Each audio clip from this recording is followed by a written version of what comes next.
Welcome back to Oh the Edge times infinite. Let's hope This something pain happens persists, I here. can't resist. At least the prince is not guarding, watching around like he was doing normally when he's doing the idle pose.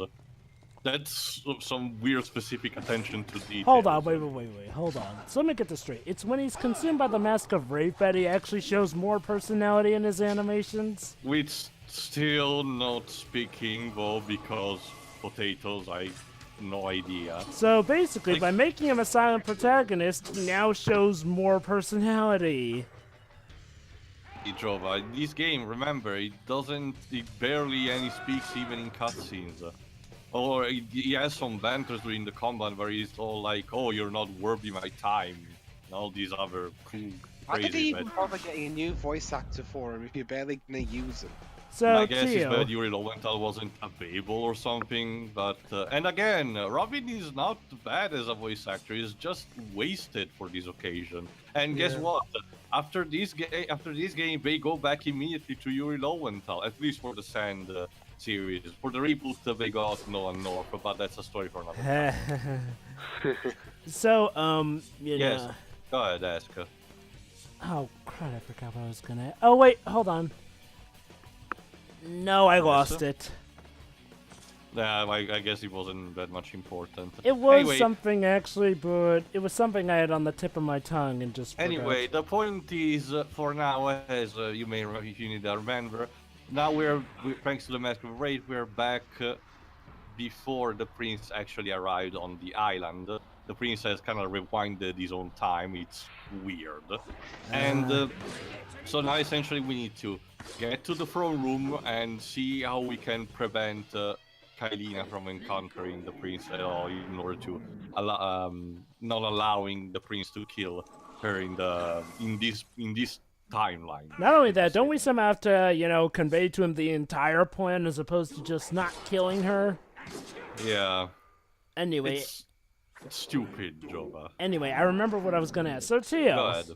between this and Jack 2, which would you say is the most dumb, idiotic tonal shift? Because remember, in Jack 2, in order to have Jack speak... If I had to say this, because at least I mean, yeah, Jova, there was the tonal shift of the edge and everything, but at its core, the game still remembered what it was supposed to be, because you still get Dexter to balance things out almost in every single cutscene. Was the Jack? Was Like, the Jack? if it was just Jack doing his edgy thing, that would have been unexcusable on any conceivable levels, and it's still on its own. But he still has Dexter on his side. He still has Dexter, and he still has consideration for both Dexter and his mentor and his what's supposed to be the love interest, but that's a story for another time. But didn't she get tagged out for the love interest in Jack Team Racing? You know, guys. From the way you talk about it, you make the Jack 2 tonal shift sound like Act Zeros. Okay. Let me put it like this, Dwibs. Imagine if, you know, for Sonic Unleashed, they tried to play up Sonic's turning into the Werehog as, like, the most tormenting thing ever, and Sonic was all angst to the nth degree. Yeah. That's what that was like. But half the fandom were like that, so it'd fit. I'm talking about the actual installment, though. Trust me, Jack 2 was so mind-numbingly stupid. Like, seriously. I mean, okay, But look, I get... There was also the frustration factor, but I will take that over this in a single day, because at least I can get some kind of emotion Tio? out of it. That enemy... Even if it's frustration, I can get any kind of it, Tio? something of it. No, I agree. This looks like it's... Tio, Yes, sir? that enemy just disappeared. Like, he didn't even have a proper... Remember, the crow-like mini-boss enemy dissipates into a cloud of... No, of that's the birds. thing. He didn't even do the dissipating thing. He just went out in a frame. The game is glitchy. Just look at that. Let me put it this way, Dwebs. Okay, you know how the Naughty Dog Crash trilogy didn't really have much in the way of storytelling. Yeah, it had cutscenes here and there.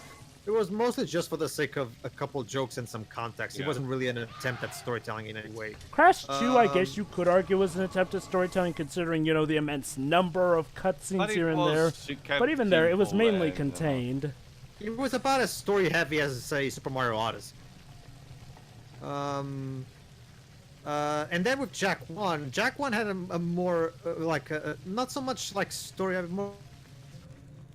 I think the best way to compare is like, well, think about it like Legend of Zelda, the 3D games, where you have Link, the silent, pointy-eared protagonist, where pretty much everyone else, including, oh god, what's the fairy's name? Navi. Yeah, Navi can pretty much speak, and Navi does a bit of a talking for him. That was sort of what it was like, because Jack, of course, was the silent protagonist. Granted, okay, I'll say this. I am glad that they made him be allowed to speak. The problem was how we got there, and that was Jack 2. That's the entire... It's contrived, yes. So you're telling me that torturing someone will automatically allow them to speak perfect English, apparently. Yeah. Like, it's not even that, Jova. It's the fact that you could say, oh, maybe he was in isolation and he learned speaking from the guards and everything. But no, he has lived with his mentor and his childhood friend for like years and years. So no, he has no excuse. The biggest problem I have with Jack 2 is that, okay, you know, most games like this, you know, you could get why they did this trend because, you know, it was a trend part of the time. Jack 2, though, no, that wasn't even a trend at that point. No one had any idea why they changed Jack 2 to be I'm like not that. even... Well, remember, Joe, where Jack 2 came out in 2004, if I remember correctly. The But that's original the was thing. launched, Jack 2 came out in 2003. and why did you ask? Yeah, that's the thing, though. There was literally no I was reason just for looking it. it up. There was literally no reason for Jack 2 to go the dark route. I mean, it wasn't even a trend yet at that point for video not games. necessarily that, Jova. It was more like there was no reason to go into the route after the first title. If he started directly like that, I could have seen a direction. Yeah, But, that's my point, though. I mean, at least with this game, it was a trend. Part of the things, you could see why they made the change. Still was stupid, but there was at least some sort of crazy No, reason. we're about to get a cutscene, finally.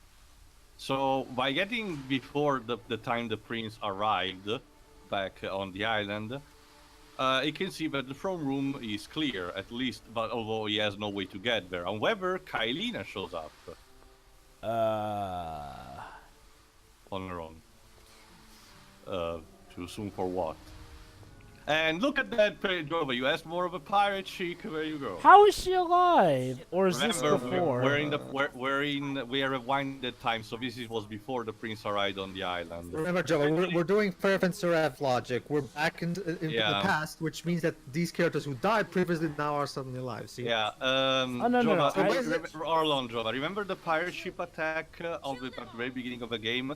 Kaileena ordered this girl to do it, but yeah, you can see that they kind of have a squabble between each other, so that sets up for once the prince will encounter them later on. So the reason the pirate chick tried to kill this chick is because she realized that she was sending her to her own doom because fate. Yeah. Why So didn't she just tell the prince this when she was trying to kill Kaileena? Hey, this is the goddess. It's all about her fate. You help me, I'll help you. Like, seriously, she could have prevented her own fate. Jova, I am pretty sure you should have realized by now that these characters are very stupid. No, Like, okay, look. a lot stupid. Look, you know, So, stupid guess is what? one. Guess what, Jova? Now we need to go back to the garden when the way when we just came. Are you kidding me? The game makes you go back and forth between these same levels. It's so frustrating, especially with these conditions where you have your life constantly decreasing. You know, the original Prince of Persia was simply about progression. Yes, you could go back and forth to certain areas, but for the most part that was of your choice, not when you were forced to. And even still, even sometimes when you had to backtrack, they actually changed some things up. Here, this is like an open world game without being open world. You can't treat this like a world. Again, it's more like a Metroidvania without the incentive of exploration. Also, I totally jumped on that plate. I should have been allowed to. Yeah. Never. So, okay, look. I can take stupid, because, okay, look, you know, there's a certain varying degree of stupid that can help a plot and actually work out. For instance, Riku is pretty stupid in the first Kingdom Hearts, but I can actually buy his stupidity, seeing as how he's new to different worlds, even though I really have to question just how much... He's very cocky with his attitude. Now, compare this to, say, the likes of Terra in Birth by Sleep. Terra, I can He's get. just playing. No, sorry, Job. I can't get behind. Well, that's what I was about to at say. all. That's what I was about to say. Terra is the brand of stupidity I cannot get behind. And that's what this is like here. Like, you know, okay. There's a person with a black cape and an evil face. I should probably trust her. Or hey, I'm gonna trust this evil queen who tells me to get the heart of this princess. Or hey, I'm gonna trust this guy with a hook who actually laughs in front of me, looking away, and then asks me to protect this living fairy from this boy who seems to want to rescue her. Or hey, I'm gonna help this Jumba guy. Yeah, you get the point here. Terra pretty much ends up helping Disney villains. Like, I could get it to some degree, but it's stupid. It is here, though. Go ahead, Pedro. Going back to what I was saying earlier, though, before Job interrupted me, the seed whips. The thing is, like, even though it's one of those cases where, because I'm one of those who got completely thrown off by Jack 2's shift that I really went like what,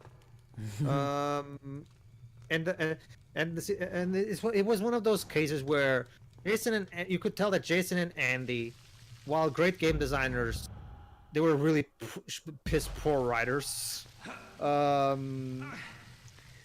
Which is why it was at least I mean, obviously you can argue other things for the gameplay and stuff like that.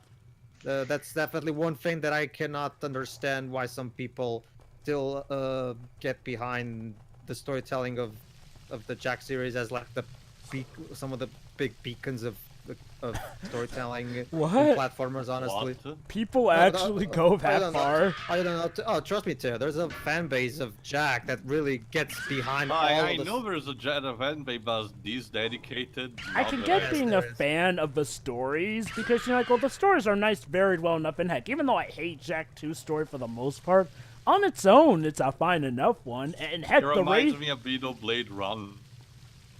And heck, well, they kind of scrapped Jack's initial love interest for the love interest in the racing game. Even the racing game's plot was, for the most part, decent at worst. But to say that it's the beacon of storytelling, no, I'm sorry. Even video games were doing stories that much in depth well before that era of gaming. Heck, I'd even say that Uncharted, even with its first game, had a better sense of storytelling. Well, here's the thing. I'd like to clarify something, Joe. I didn't say beacon in general. I said beacon in terms of platformers. Like, it was regarded as one of the best examples of a 3D platformer telling a story. You know, because Mario wasn't really doing anything. Sonic was well. Yeah. People liked adventure back in the day, though. Not just that, Conker's Bad Fur Day honestly has one of the better stories. Although I'm not sure it counts as a platformer, but yeah, you get what I mean. And I'm sorry, but look, the likes of Adventure 1 and Adventure 2 were still regarded as like holy grail games of platforming and storytelling, so... And even still, okay, yeah, I get that they have their flaws, but I feel that those are closer to being a beacon in, at a point in time in the history of storytelling and platformers. Because the Jack and Daxter series, while they're good... I disagree that I'll still take adventure stories over Jack 2. So I mean, not just that, but the whole Jack and Daxter series as a whole, while the stories can be pretty good, they don't really do anything that interesting. Like, heck, Crash to Insanity has a better narrative. And that's not to say that Crash to Insanity, is weak, but what I'm saying is, like, well, even Crash, who was kind of the granddaddy, was evolving further story-wise than Jack and Daxter did. Yeah, which is why, it's interesting because, remember, Jack 4 was originally being handled by Neil Druckmann, of course, who's, of course, the big storytelling guy of the Uncharted series and Last of Us. So I really have to wonder if a Jack 4 got indeed made. But for those who don't know, Jack 4 was changed into a new IP because they mid-development they realized that the game wasn't really shipping up to be a game that would satisfy the fans, and thus The Last of Us was bored. So they decided to let's just do a brand new IP. This is just gonna give us trouble. Let's just. My guess is that they learned from the reception of Jack 2. That too, yeah, that's probably because if you check the leaked concept art for Jack 4, you'll notice that he was once again going for a shift of sorts. Hello. Wow, those tentacles looked terribly And animated. the Dark once again grabs us, and instead of consuming us, just does this. And now he's unable to reach us because we're in a room full of water. Congratulations. Maybe they just saw other companies' attempts to try and turn their usually kid-friendly series into darker ones, like the Sonic 06s or the Act Zeros, and they were just like, yeah, no, we're not doing this shit. For as much as we joke about, because trust me, they've done that with Jack 2. Like funnily, for as much as we joke about Sonic 06, even that, while definitely being a darker reboot, was never, as dark to the levels as other franchises have gone. It was more soulless than anything, Jova. Yeah, it was more going for the Japanese cliches of, oh hey, human falls in love with animal, anthropomorphic, and okay, and I will say this.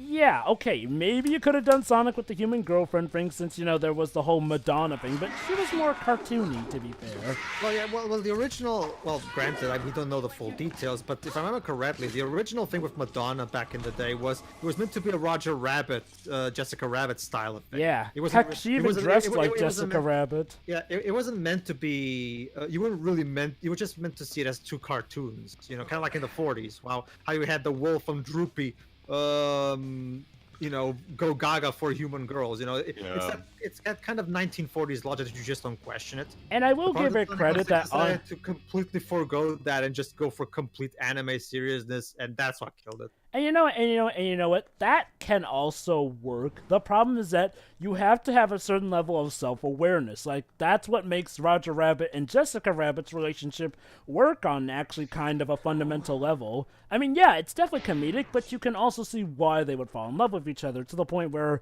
okay, yeah, it's a rabbit and a human, but Jova, let me finish. Sorry. I think it's more so that, like this. Yeah, it's a rabbit and a human, but they don't really focus on the fact that they're two different species that much. Whereas with Sonic 06, yeah, they kind of focus on the fact that it's a girl kissing a hedgehog. Not in the sense that they're being self-aware, but the sense of it not being self-aware. Mm-hmm. It's also one of those things where, but it's not even just that, it's more so the fact the problem is that, I'd rather, when it comes to the whole Jack 4 thing that I was talking about, I'd rather developers. It's like I've even had talks with Theo about this. I would rather have no product than a bad product. That's true, and I honestly think that's the best of the two options, honestly. So I'm guessing you're one of those people who would rather Mighty Number 9 had never come to fruition. I've actually had talks with my brother about these kinds of things sometimes, where he's one of those guys who's kind of the opposite of me in this instance. That he says he would rather have someone try and fail than not try at all. For me, whereas the way I see it is, well, you can say they tried, but if the end product still ends up bad, that's what really, what good was it? For me, I'm in a bit of a middle ground. Like, okay, let me put it like this. If it's something like a sequel to, end off a cliffhanger, then yes, I do feel that they have an obligation to end it, no matter how bad the execution. Fans deserve closure. Now, if per se it's a new IP or a sequel that, isn't really necessary and you feel that it's just not going in the right direction, yeah, I can see them scrapping it. Like, okay, with Jak 4, unlike, say, Mega Man Legends 3, I think Jak 3 was enough of a conclusion for the most part. Well, okay, technically the racing game's the conclusion chronologically, but... remember, there's also The Lost Frontier. Oh yeah, I keep forgetting about that game. When Jak 2 was being made, it's harmless. It's not spectacular. I've heard it was flat out shit. I don't know, Dweebs, honestly. Funny enough, when Jak 2 was made, it was at the time where James and Andy were not just the big creative heads. They were writing and directing and designing the Jak games, but they were also the heads of the company. So they had no one to tell them, maybe you should think this through a bit more. They left after Jak 3, didn't they? Jak X more. See, here's the problem, Pedro. It's a running trend with Sony, as Knack can also show, but see, look. When Sony feels that they owe people who did greatness for them to a certain degree, they'll stick to it, and that sadly means that they probably won't tell them no to this and that. Like, okay, seriously, David Cage still to this day is getting rewarded for Heavy Rain being a big success, even though Beyond Two Souls and, well, heck, even Indigo Prophecy should have been warning signs that he needs someone to tell him no here and there.